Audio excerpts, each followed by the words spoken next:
So yun po, magandang araw po sa inyo lahat at welcome again to JLat Vlog at welcome again sa mga viewers po namin, sa mga prospect buyer po namin at sa mga masugid po sumusubaybay sa mga binablog po naming mga properties. Ayun po, for today's episode po, andito po tayo ngayon sa bayan po ng Umingan at meron po kaming ipapakita po sa inyo. Ito naman po ay pwede po siyang residential, pwede po siyang gawing farm lot. Ano po, dahil ito nga po ay nakaalong ito ba provincial na to o barangay road lang? Barangay road lang, no? Provincial road. Ito nga po daw ay provincial road daw po, nakadugtong po ito sa National Highway. Ang estimate ko siguro sa National Highway, ang layo po niya is mga sa 2 kilometers lang po siguro. And then sa T-Plex Carmen exit, nasa mga 20 minutes po siguro ang driving. At ito nga po, ito na po yung property. Saan ka mag-start? Sa may poste na yan. Sa may poste po na yun, nakatutok po yung property sa poste at meron na pong internet connection na siguro converge po siguro to or PLDT, hindi ko alam. At ito nga po, yun po yung property, mag-start daw po doon, paganoon na po siya. Ayan po, paganoon na po. Ang sukat ng property kakawad, ilan yung sukat? 9,825. 9,825 square meter. Kulang 1 hektarya po ito. Ito nga po ay titled property po ito. Yun nga lang po, extrajudicial po siya, pero settled naman na, di ba? Settled naman na. Kasi ang source po namin dito, si Kagawad Lawrence Rivera, siya po naglapit po sa amin. Ito nga po, ang source of water po dito, deep well. Ayan, at saka mayroon po mga mountain view po dito. Kitang-kita po dito yung bundok ng Amorong. At yung bundok po ng Balungaw dito sa part po na ito. Ito po yung west part po niya kung saan makikita yung bundok ng Balungaw. Ito lang po yung south part ng property kung saan makikita mo yung bundok ng Amorong.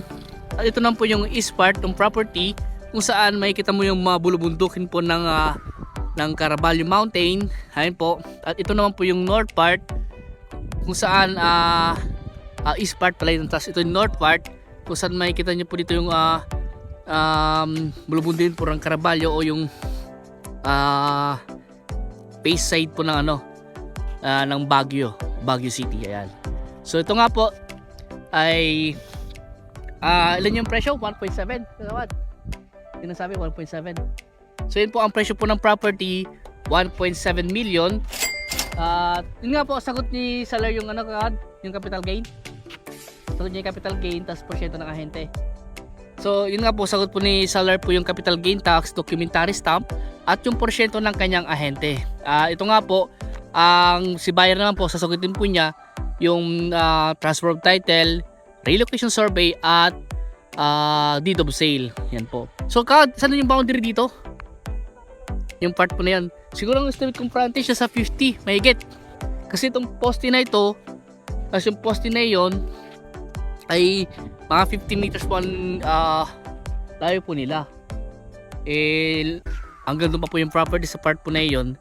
Siguro nasa mga 60 to 70 meters po siguro yung kanyang entrada. At meron po siyang isang puno dito. Hindi ko alam kung anong puno ito. Ano kaya to?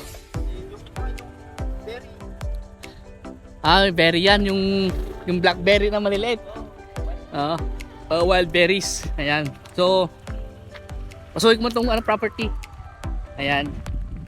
So, mas mataas po yung kalsada kaysa po sa property. Pero ito po ay hindi po ito binabaha. Ito po ay flood free. At kung ito po ay binaha, di ko lang po alam. Baka sa Maynila po, baka dagat na po siya. Ayan. So mataas po ang bayan po ng Umingan, Pangasinan. At ito nga po ay tawag dito. Tahimik naman po itong lugar na ito. Sa mga nagsasabi po na kung may NPA daw dito, wala naman po. Siguro po nung araw pa po, siguro mga 80s or 90s. Ngayon po, 2023 na. Tignan nyo na po yung mga daan. Sementado na po. Tsaka may mga internet connection na. May mga power line na po. At malapit po siya sa highway. Ganoon din po sa town proper. Siguro estimate ko siguro mga nasa 8 kilometers to 10 kilometers po siguro ang layo po niya sa town proper. Mas malapit po siya sa town proper po ng Balungaw, Pangasinan. Dahil ito po ay malapit na po sa Balungaw, Pangasinan. Boundary na po kasi ito. Medyo malapit na po sa boundary pala. And then sa Maynila po siguro 3 oras yung biyahe. So hanggang dito ba? Oo. So baka hanggang dito daw po sa pilapil po na ito. So yung ulitin ko po yung sukat ng property 9,825 na 25.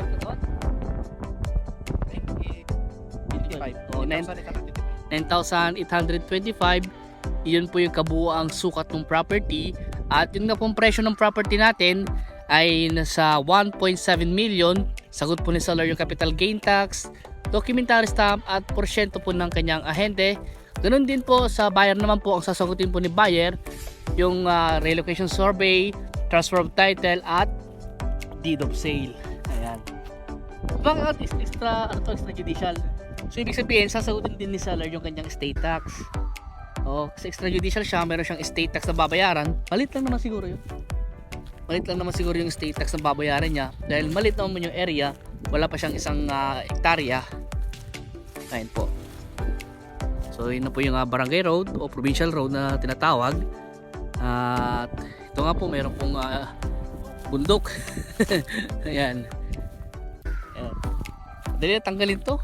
At saka ito po, maganda po siyang gawing residential kasi nga po itong katabing property ng lote, katabing mga property po ng binibentang lote ay mga kabahayan na po. Ayan po, mga kabahayan na po yan. Ayan po. Tsaka talaga po, hindi po ito nakakatakot dahil mga mababait po yung mga tao dito. Si Kagawad Lawrence Rivera ay taga dito lang po siya sa barangay Pangangaan, pero itong ano po ito, katabing barangay po nila. Ayan. Tsaka si Kagawad po dito, kilalang kilala po siya dito. Kung sakaling kailangan niyo po ng caretaker, si Kagawad na lang po ang magsasuggest o magbibigay ng caretaker po para may mga siwa po dito sa inyong mabibiling property. Ayan po. Kung sakaling gusto niyo pong puntahan itong property po na ito, tawag lang po sa akin, schedule po natin. At kung gusto niyo makausap yung mga seller, kausapin po natin para mapag-usapan ng dapat pag-usapan po, ma-settle ang dapat ma-settle po. So yan po, sa mga dokumento naman po, kami po ay talagang tutulong po sa pag-transfer ng titulo. Tutulong din po kami, may mga kakilala naman po kaming mga magagaling po at talagang napagkakatiwalaan po patungkol naman po sa pagta-transfer po ng title. Sa mga ibang dokumento, kami po ang aalalay sa kanila. Ayan po, kung gusto nyo papakuran tong property na ito, kami po ay nangungontrata rin ng pang bakod. At kung gusto nyo pa-deepwell, may mga contact naman po tayong mag-deepwell. At sa mga ibang mga bagay pa po na gusto nyo gawin, kung gusto nyo magpatanim ng mga fruit bearing, pwede naman po. Napag-uusapan na lang po kung gusto nyo ipakontrata sa amin. Pakontratahin po namin, ganun din po sa bakod, nangungontrata po kami sa bakod. So hanggang dito po muna. Sa mga ibang katanungan pa po ninyo, tawag lang po kayo sa akin. At kung gusto nyo pong puntahan nito, schedule po natin. At sa mga bago pa lang sa aking YouTube channel, huwag nyo po sanang kalimutan mag-subscribe at pinutin yung notification bell para mas update po kayo sa mga bago naming listing sa mga binibenta mo naming mga properties. So hanggang dito po muna at maraming salamat po sa inyo lahat at God bless po.